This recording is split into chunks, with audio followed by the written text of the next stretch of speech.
pelo horário de Brasília. Chegou a hora da gente bater um papo com o Cássio Rufino, CEO e CFO da MZ, que participa aqui com a gente todas as quartas-feiras, trazendo contribuições bem importantes a respeito aí da comunicação das empresas como um todo, né, Cássio? Bem-vindo, um bom dia para você. Maurílio, bom dia, é um prazer enorme estar aqui hoje conversando contigo novamente.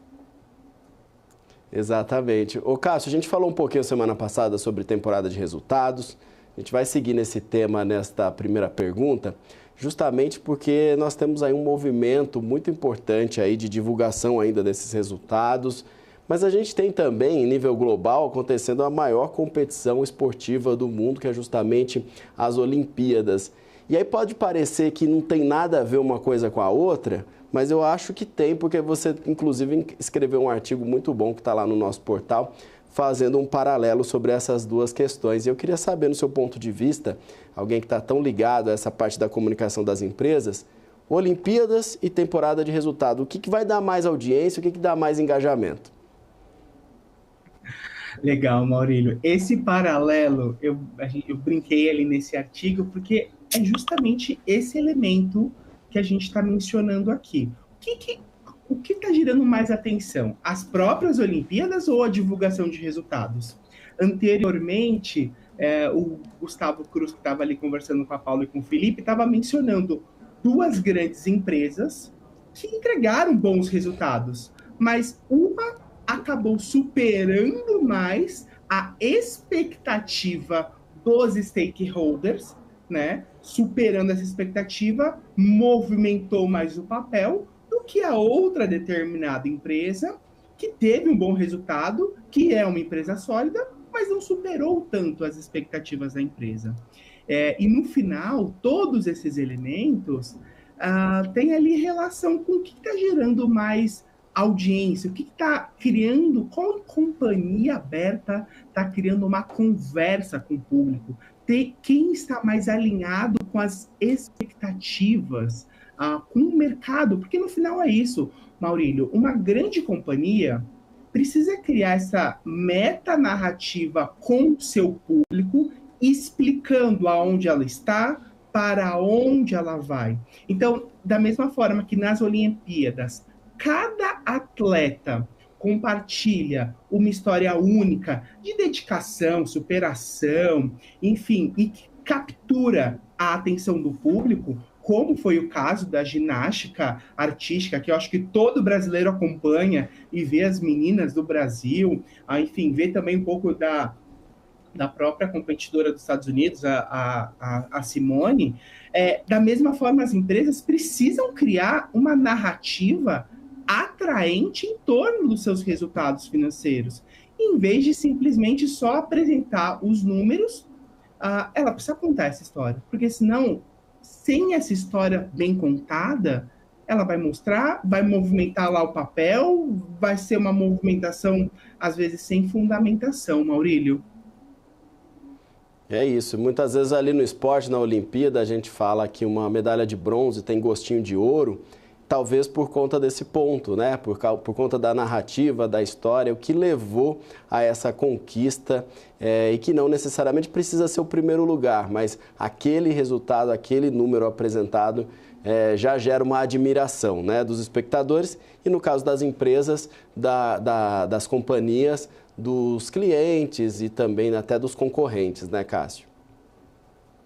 Perfeito, Maurílio. O que você falou é exatamente isso. Quando a gente conhece a história daquele atleta, mesmo ele tendo prata ou bronze, para nós, como entendemos a história dele, é o gostinho do ouro, né? E as companhias precisam se apropriar disso e criar essa narrativa com o público, né? Nos Jogos Olímpicos, da mesma forma, tem, por exemplo, diversas conformidades com as regras, e é essencial que seja competição justa, transparente. E também no mercado financeiro de capitais aqui, essa conformidade também precisa acontecer. Então, são vários paralelos que a gente consegue fazer isso, seja na parte de compliance, que é a base da confiança, seja na questão da comunicação, que a gente já falou bastante aqui, Então, nos Jogos Olímpicos, não são avaliados não apenas o desempenho, mas também a maneira como se foi apresentado para o público, que a gente mencionou, e canais. Então, as empresas precisam se apropriar dos canais de comunicação, como aqui o caso da BMC, para conseguir comunicar, para conseguir estar perto dos stakeholders e explicar o resultado. E não aconteceu o caso que a própria Paula ali com o Felipe e o analista que estava anteriormente falaram. Uma empresa divulgando bom resultado, mas não movimentou tão positivamente quanto a outra. Então, são elementos esses que são muito importantes. E se me permite mais um adendo, a Paula, antes de chamar aqui o nosso quadro, comentou do SoftBank, que vai recomprar parte das ações. De novo, precisa ter uma estratégia. O porquê que está acontecendo isso? É bom ou ruim? Não sei, depende da companhia. O que ela está vendo? Ela precisa contar essa narrativa para o público, né? Exato. Bom ponto, viu, Cássio? Aí trazendo também a nossa conversa um pouco mais para essa questão das novas projeções econômicas, aí a gente está diante de um novo cálculo aí na rota, né? 2024, 2025, a gente já vê o câmbio, uma expectativa de uma elevação, a inflação também, uma expectativa como um todo. É cedo ainda para dizer, mas a gente está diante de um movimento que pode trazer um impacto nas estratégias também das companhias abertas na hora de se comunicar com o mercado? Existe mais desconfiança? Excelente ponto. Com essas novas projeções, estimativas, sejam elas do câmbio, do PIB, de Selic, enfim, de qualquer uma delas, são nesses momentos de estresse de mercado, vamos colocar assim, Maurílio, que a comunicação das companhias se faz cada vez mais importante. Porque a gente precisa levar informação, a companhia levar informação para quem são esses stakeholders. Independente se é analista, investidor, enfim, quem quer que seja, precisa estar munido das informações. Porque quando as coisas vão bem, se releva muita coisa.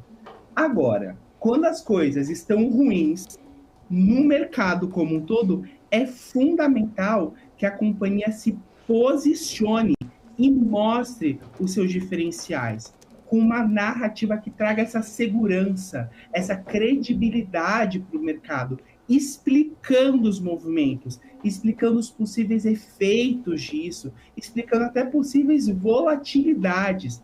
As pessoas vão recorrer àquilo que elas sentem mais seguras, aquela companhia que for mais transparente, que envelopar melhor a comunicação, que sentar aqui com a BMC e conversar, explicar os resultados.